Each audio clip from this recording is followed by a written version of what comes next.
कल्पना कीजिए कि किसी के मन के अंदर झांकना है, उसे समझना है।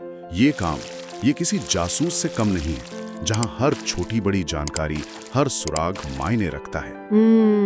पर सवाल ये है कि एक मनोवैज्ञानिक ये सुराग इकट्ठा कैसे करता है?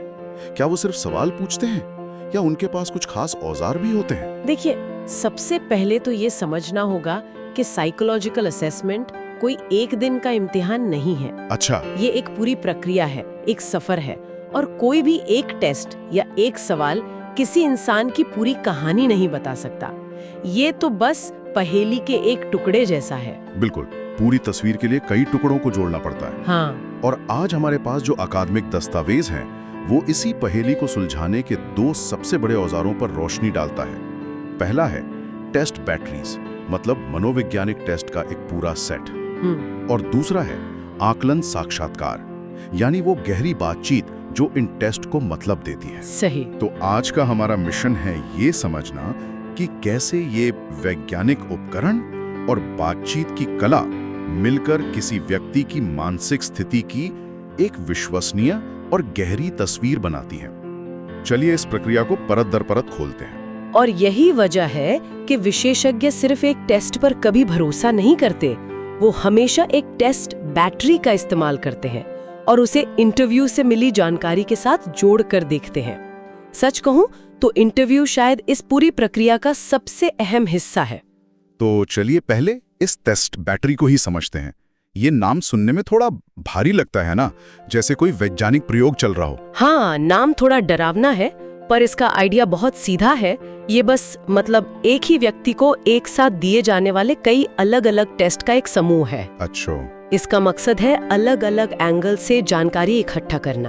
तो ये एक जासूस की तरह है जो सिर्फ एक गवाह पर भरोसा नहीं करता। वो फिंगरप्रिंट, डीएनए सबूत, गवाहों के बयान सबको एक साथ रखकर देखता है। क्या ये टेस्ट भी ऐसे ही काम करते हैं, एक दूसरे की जानकारी को क्रॉस चेक करने के लिए? बिल्कुल सही मिसाल है। मान लीजिए आपने किसी का इंटेलिजेंस टेस्ट किया, जैसे वेक्सलर अडल्ट इंटेलिजेंस स्केल, और उसमें उसका स्कोर बहुत ऊंचा आया। तो आपको लगेगा कि ये व्यक्ति बहुत व्यवस्थित और तर्कसंगत है। लेकिन फिर आपने उसे रोशा स्याही धब्बा परीक्षण दिया। अच्छा, वही जिसमें स्याही के धब्बों में क्या दिखता है ये पूछते हैं। हाँ, वही। और उसमें उसके जवाब बहुत बिखरे हुए और चिंताजनक हैं। तो ये तो एक विरोधाभास हो गया। एक तरफ तो उच्च बुद्धि और दूसरी तरफ भावनात्मक उथल-पुथल। ठीक पकड़ा। और यही विरोधाभास मनोविज्ञानिक के लिए सबसे कीमती सुराग है। अच्छा, यह बताता है कि सतह के नीचे कुछ और चल रहा है जिसे और गहराई से समझने की जरूरत है। एक अकेला टेस्ट ये कहानी कभी नहीं बता सकता था। सही। इसीलिए बैटरी का इस्तेमाल दो मुख्य मकसदों के लिए होता है। या तो किसी एक खास सवाल का जवाब देना, जैसे क्या इस व्यक्ति को आत्महत्या का खतरा है, या फिर किसी की शख्सियत और कामकाज की एक पूरी 360 डिग्री तस्वीर बनाना। और दस्तावेज में न्यूरोसाइकोलॉजिकल बैटरी का भी जिक्र है, जैसे हेल्स्टेड रीटन। ये किस तरह के मामलों में इस्तेमाल होती हैं? वो और भी खास है। उसका इस्तेमाल तब होता है जब शक हो कि किसी दिमागी चोट या बीमारी की वजह से व्यक्ति की याददाश्त या ध्यान देने की क्षमता पर असर पड़ा है। उसमें कई छोटे छोटे टेस्ट होते हैं जो दिमाग के अलग अलग हिस्सों के कामकाज को जांचते हैं। तो ये एक तरह से दिमाग के अंदर एक मैप बनाने जैसा है, बिना उसे खोले। ये तो कमाल है। लेकिन जैसा कि आपने शुरू में कहा, ये टेस्ट के नंबर और आंकड़े कहानी का सिर्फ एक हिस्सा है। असल कहानी तो बातचीत से सामने आती है। बिल्कुल। दस्तावेज इस बात पर जोर देता है कि इंटरव्यू के बिना ये सारे टेस्ट के स्कोर बेमानी हैं। सिर्फ नंबर हैं। हाँ, सिर्फ नंबर है। इंटरव्यू ही वो धागा है जो इन सारे मोतियों को एक माला में पिरोता है, उन्हें एक मतलब देता है। और ये सिर्फ सवाल जवाब का सिलसिला नहीं है, ये एक ऐसी बातचीत है जिसके पीछे एक सोच है, एक प्लान है और एक मकसद है। तो इस बातचीत में एक मनोवैज्ञानिक क्या जानने की कोशिश कर रहा होता है? बहुत कुछ। सबसे पहले तो बुनियादी जानकारी, नाम, उम्र वगैरह। फिर सबसे जरूरी, व्यक्ति यहाँ क्यों आया है, उसकी मुख्य शिकायत क्या है। इसके बाद हम उसके पूरे जीवन पर नजर डालते हैं। पारिवारिक माहौल कैसा रहा, सेहत कैसी है, पढ़ाई लिखाई, पहले कभी कोई मनोवैज्ञानिक या डॉक्टरी इलाज हुआ है या नहीं। और आखिर में वो इस थेरेपी से क्या हासिल करना चाहता है। ये सारी जानकारी एक शुरुआती खाका बनाने में मदद करती है, जिसे हम वर्किंग हाइपोथेसिस कहते हैं। एक मिनट, मुझे ये बात बहुत दिलचस्प लगी। हम हमेशा सोचते हैं कि इंटरव्यू में सही सवाल पूछना सबसे जरूरी है, लेकिन ये स्रोत कह रहा है कि एक रिश्ता बनाना, जिसे रैपो कहा गया है, वो उससे भी ज्यादा बुनियादी है। ऐसा क्यों? क्योंकि बिना भरोसे के कोई भी अपने मन के सबसे गहरे और अंधेरे कोने नहीं खोलेगा। सही बात है। रैपो वही भरोसा है। ये वो अदृश्य पुल है जो मनोवैज्ञानिक और क्लाइंट के बीच बनता है। अगर वो पुल मजबूत नहीं है तो जानकारी का लेन देन हो ही नहीं सकता। आप किसी अजनबी को अपनी सबसे बड़ी चिंता क्यों बताएंगे जब तक आपको यकीन न हो कि वो आपको समझेगा, आपका मजाक नहीं उड़ाएगा। तो ये रैपो बनता कैसे? क्या इसका कोई फॉर्मूला है? फॉर्मूला तो नहीं, लेकिन कुछ बुनियादी सिद्धांत जरूर है। दस्तावेज में कुछ बहुत अच्छे पॉइंट्स दिए गए हैं। सबसे पहला है ध्यान देना। जब क्लाइंट बात कर रहा हो तो आपका पूरा ध्यान उसी पर होना चाहिए। कोई फोन नहीं, कोई भटकाव नहीं। दूसरा है दोस्ताना व्यवहार, आंखों में आंखें डालकर बात करना, एक खुली बॉडी लैंग्वेज रखना। और तीसरा और सबसे जरूरी, सुनना। बिना टोके? हाँ, बिना टोके, बिना अपनी सलाह दिए, बस सुनना। और दूसरों को जज ना करना भी जरूरी होगा, खासकर जब वो कोई ऐसी बात बता रहे हों जो समाज की नजर में अजीब हो। बिल्कुल, यही चौथा सिद्धांत है, गैर निर्णयात्मक होना। पांचवा है सहानुभूति और सम्मान दिखाना। ये महसूस कराना कि आप उनकी स्थिति को समझते हैं और उनकी इज्जत करते हैं। और आखिर में एक सहयोगी माहौल बनाना, जहां उन्हें लगे कि आप दोनों एक टीम की तरह काम कर रहे हैं। हाँ, जब ये सब चीजें एक साथ होती हैं तो रैपो अपने आप बनने लगता है। और सुनने की बात पर, दस्तावेज सिर्फ सुनने पर नहीं बल्कि प्रभावी सुनने या एक्टिव लिसनिंग पर बहुत जोर देता है। ये दोनों अलग कैसे हैं? बहुत अच्छा सवाल है। सुनना एक पैसिव क्रिया हो सकती है, जैसे हम संगीत सुनते हैं, लेकिन एक्टिव लिसनिंग एक बहुत सक्रिय और दिमागी काम है। इसमें आप सिर्फ शब्द नहीं सुनते, आप शब्दों के पीछे की भावनाएं, जो नहीं कहा जा रहा है, और बात कहने का तरीका, सब पर ध्यान देते हैं। ये सिर्फ बातचीत की तकनीकें नहीं है, ये एक तरह से मनोवैज्ञानिक ताले की चाबियां हैं। हर तकनीक एक अलग दरवाजा खोलती है। दस्तावेज में एडवर्ड और जेनी का एक उदाहरण भी है इसे समझाने के लिए। हाँ, वो बहुत अच्छा उदाहरण है। एडवर्ड इस बात को लेकर परेशान है कि उसे अपनी गर्लफ्रेंड जेनी से शादी करनी चाहिए या नहीं। अब एक एक्टिव लिसनर उसकी बात सुनकर क्या करेगा? वो 4 तकनीकों का इस्तेमाल कर सकता है। अच्छा। पहली है पैराफ्रेज। पैराफ्रेज इसका मतलब है एडवर्ड की कही बात को अपने शब्दों में दोहराना। जैसे थेरेपिस्ट कह सकता है, तो जैसा मैं समझ रहा हूँ, आप इस बात को लेकर उलझन में हैं कि शादी करना आपके लिए सही फैसला है भी या नहीं। अच्छा, इससे ऐसे लगता है कि उसकी बात सुनी और समझी गई है। बिल्कुल, ये सुनिश्चित करने जैसा है कि आप सही कमरे में हैं। ठीक है। और दूसरी तकनीक? दूसरी है रिफ्लेक्शन। इसमें शब्दों के कंटेंट पर नहीं, बल्कि उसके पीछे छिपी भावना पर ध्यान दिया जाता है। थेरेपिस्ट कह सकता है, लगता है आप अपने रिश्ते में कुछ हद तक एक ठहराव या बोरियत महसूस कर रहे हैं। तो ये भावनाओं की खिड़कियां खोलने जैसा है। सही। इससे एडवर्ड को अपनी भावनाओं को पहचानने और नाम देने में मदद मिलती है। और तीसरी और चौथी? तीसरी है समराइजेशन, जिसमें आप बातचीत के कई हिस्सों को जोड़कर एक संक्षिप्त सार पेश करते हैं। जैसे, तो कुल मिलाकर बात यह है कि आप शादी को लेकर अनिश्चित हैं और आपको ये भी डर है कि शायद जेनी आपके लिए वो इंसान नहीं है। पूरे घर का नक्शा बनाने जैसा। हाँ।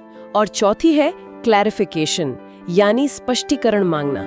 जैसे थेरेपिस्ट पूछ सकता है, जब आप कहते हैं कि आपके रिश्ते में पहले जैसा उत्साह नहीं रहा, तो क्या इसमें आप अपने यौन संबंधों की भी बात कर रहे हैं? ये उन अंधेरे कोनों में टॉर्च जलाने जैसा है। ये तकनीकें तो किसी भी बातचीत को बहुत गहरा बना सकती हैं, सिर्फ थेरेपी में ही नहीं। इन नोट्स में व्यवहार के अवलोकन का भी जिक्र है। इसका क्या मतलब है? इसका मतलब है अशाब्दिक सुरागों पर ध्यान देना।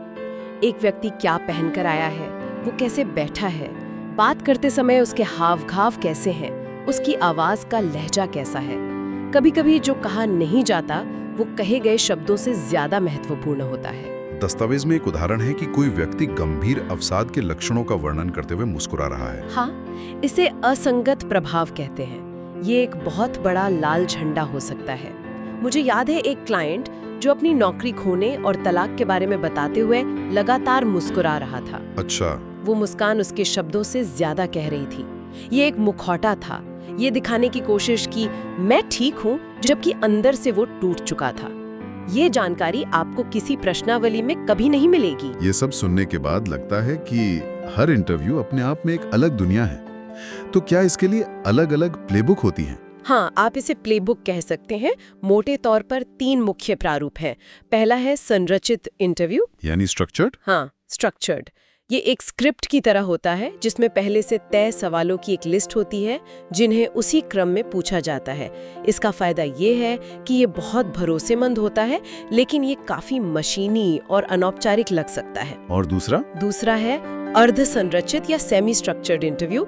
इसमें भी कवर किए जाने वाले विषयों की एक लिस्ट होती है, लेकिन सवाल पूछने का क्रम या उनके शब्द लचीले होते हैं। तो ये एक स्वाभाविक बातचीत जैसा लगता होगा। हाँ, ज्यादातर थेरेपिस्ट इसी का इस्तेमाल करते हैं। लेकिन इसमें एक खतरा भी तो है। हाँ। अगर एक थेरेपिस्ट किसी असंरचित इंटरव्यू में जो तीसरा प्रारूप है बहुत ज्यादा व्यक्तिगत हो जाए, तो क्या इससे उसका अपना पूर्वाग्रह या बायस मूल्यांकन पर हावी नहीं हो सकता? ये एक बहुत बड़ा और जायज खतरा है, और इसीलिए अनस्ट्रक्चर्ड इंटरव्यू के लिए सबसे ज्यादा कौशल और आत्म जागरूकता की जरूरत होती है। इसमें कोई तय सवाल नहीं होते, बातचीत अपने प्रवाह में चलती है। एक अच्छा मनोवैज्ञानिक हमेशा अपने पूर्वाग्रहों से अवगत रहता है और उन्हें प्रक्रिया से बाहर रखने की पूरी कोशिश करता है। ये सबसे लचीला लेकिन सबसे जोखिम भरा प्रारूप है। तो ये तो हो गए इंटरव्यू के प्रारूप, लेकिन दस्तावेज में उनके मकसदों के हिसाब से भी कई प्रकार बताए गए हैं। हाँ, और इससे पता चलता है कि ये प्रक्रिया कितनी विविध है। जैसे जब कोई पहली बार क्लिनिक में आता है तो प्रारंभिक प्रवेश आकलन होता है, इनटेक असेसमेंट। हाँ, इसका मकसद व्यक्ति की समस्याओं, उसकी ताकतों और उसके पास मौजूद संसाधनों का एक मोटा जायजा लेना है। और एक है मानसिक स्थिति आकलन। ये क्या है? ये एक तरह का दिमागी स्नैपशॉट है।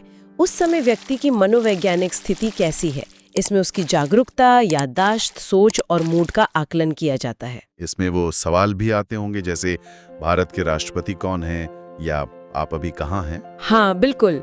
ये देखने के लिए कि व्यक्ति समय, स्थान और व्यक्ति के प्रति सचेत है या नहीं।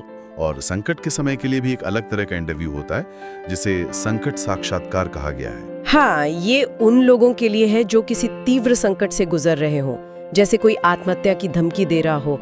यहाँ मकसद लंबा चौड़ा मूल्यांकन करना नहीं, बल्कि तुरंत सुरक्षा सुनिश्चित करना है, सही मदद पहुंचाना है। ये बहुत ही केंद्रित और एक्शन ओरिएंटेड होता है। इसके बाद आता है नैदानिक साक्षात्कार यानी डायग्नोस्टिक इंटरव्यू। ये शायद सबसे आम प्रकारों में से एक होगा। हाँ, इसका मकसद एक सटीक डायग्नोसिस तक पहुंचना होता है, जिसके लिए अक्सर DSM जैसे मैनुअल का इस्तेमाल होता है। अच्छा। ये देखता है कि मुख्य क्लिनिकल समस्या क्या है, क्या कोई लंबे समय से चले आ रहे व्यक्तित्व के पैटर्न है, क्या कोई मेडिकल कंडीशन है। मतलब ये एक पूरे इंसान की कहानी है, सिर्फ एक लक्षण की नहीं। ये वाकई बहुत व्यापक है। आजकल तकनीक का भी जिक्र है, कंप्यूटर सहायता प्राप्त साक्षात्कार। क्या एक कंप्यूटर वाकई इंसान की जगह ले सकता है? जगह तो नहीं ले सकता, लेकिन एक सहायक जरूर बन सकता है। रिसर्च बताती है कि कुछ लोग, खासकर जब बात बहुत संवेदनशील विषयों की हो, तो इंसान के बजाय कंप्यूटर को जवाब देने में ज्यादा सहज महसूस करते हैं। लेकिन इसमें भी चुनौतियां हैं। गोपनीयता का सवाल है। हर कोई तकनीक के साथ सहज नहीं होता। ये एक औजार है, मनोवैज्ञानिक का विकल्प नहीं। और अंत में जब थेरेपी खत्म होती है तब निकासी साक्षात्कार होता है। बिल्कुल, ये प्रक्रिया को एक सही अंजाम देने के लिए है। इसमें हम देखते हैं कि कहाँ से शुरू किया था, अब कहाँ पहुँचे हैं, कितनी प्रगति हुई है, भविष्य के लिए क्या योजना है। ये एक तरह से पूरी यात्रा का सार निकालना है। तो इन सब का क्या मतलब है? इस पूरी बातचीत को समेटें तो ये साफ है कि मनोवैज्ञानिक मूल्यांकन कोई सीधी सादी प्रक्रिया नहीं है। ये मानकीकृत उपकरणों यानी टेस्ट बैटरी के विज्ञान को बातचीत की सूक्ष्म कला यानी इंटरव्यू के साथ जोड़ता है। ये सिर्फ किसी को एक स्कोर या एक लेबल देने के बारे में नहीं है, बल्कि एक इंसान को उसकी पूरी जटिलता में समझने की एक गहरी कोशिश है। यहाँ आकर्षक बात यही है कि ये दोनों तरीके, टेस्ट और इंटरव्यू, एक दूसरे को ताकत देते हैं।